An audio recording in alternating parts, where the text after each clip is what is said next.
Kesal disebut pelakor dalam rumah tangga Didi Mahardika, Cita-Citata geram, ingatkan soal privasi hingga dosa. Ya, seperti diketahui, pedangdut 27 tahun ini ramai menjadi perbincangan publik. Cita-Citata diduga sedang berpacaran dengan cucu dari Presiden Soekarno, Didi Mahardika. Dugaan itu muncul setelah Cita-Citata dan Didi Mahardika terpergok sedang bersama. Dalam beberapa postingan di media sosial, keduanya terlihat sangat akrab. Oleh karena itu, warganet menduga keduanya sedang menjalin hubungan spesial. Selain itu, Cita-Citata juga dituding sebagai pelakor. Pasalnya Didi Mahardika diketahui masih memiliki seorang istri bernama Rosma Nizar.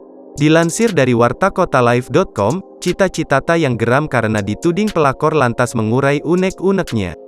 Awal karir itu aku kena fitnah terus, giring opini publik, goreng-menggoreng, tulis Cita-Citata dalam akun media sosialnya dikutip pada Sabtu, tanggal 18 Juni tahun 2022. Cita-Citata merasa tidak nyaman setiap mendengar berita miring tentang dirinya di akun gosip media sosial. Netizen atau buzzer bisa seenaknya komentar tanpa pikir panjang, tulisnya lagi. Cita-Citata pun dengan tegas mengatakan bahwa artis juga butuh privasi.